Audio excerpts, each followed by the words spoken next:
Paťo kúkal na mňa, kde je. Dobrý. Tu mi trošku ešte. Bude to počuť? Počuť. Môžeme? Áno. Hodnotiť zápas, poprosím.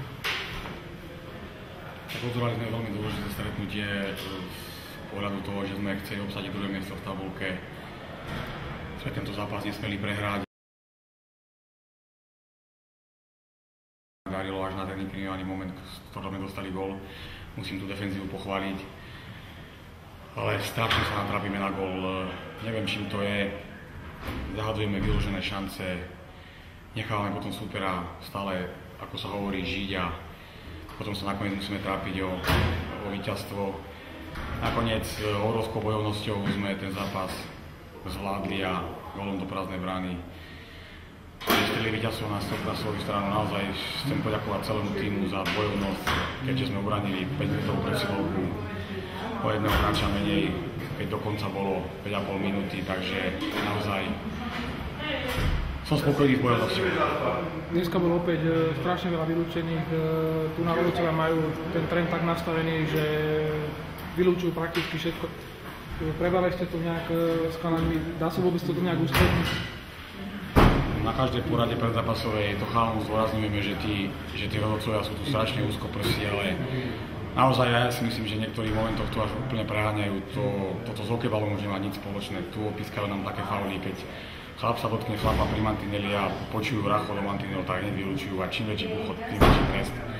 Naozaj sa mi to ťažko hodnotí a nerad nejako hodnotím vždycky rozhodcov, ale myslím si, že toto už je moc a ja neviem, čo proti tomu môžeme urobiť, pretože keď chlap beží s chlapom a sa zrazia pri mantineli a vylúči nášho hráča, tak asi nebudeme chodiť mantinelom, budeme stať na polke a budeme na nich čakať ďalší super, aby sme neboli vylúčovaní. By sme mali po tom ťažkom zápase s Kanadou deň voľna, prospelo to?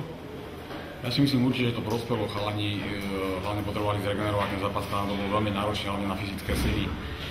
V hale bolo teplo, strašne šmýkalo sa, čiže napadali sa veľa, čiže ja si myslím, že ten deň voľna určite padol vod. Nemyslím si, že to malo odraz na nejaký náš dnešný výkon. Myslím si skôr, že nám to zväzovalo ruky, tá dôležitosť tohto zápasu, lebo sme naozaj chceli obsať druhé miesto v tabulke. Čaká nás štvrťfinále s Američanmi, očakávaš podobný zápas ako s Kanadou?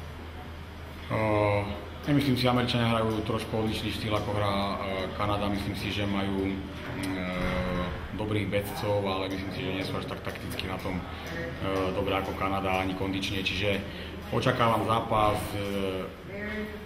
že Američania budú brániť proti nám a budú sa snažiť čím dlhšie držať ten rovnovážny stav. My sa musíme hlavne dneska zregenerovať dobre, ísť spať sa a niečo urobiť s tou streľbou, aby sme boli úspešnejší, aby sme dávali viacej gólov.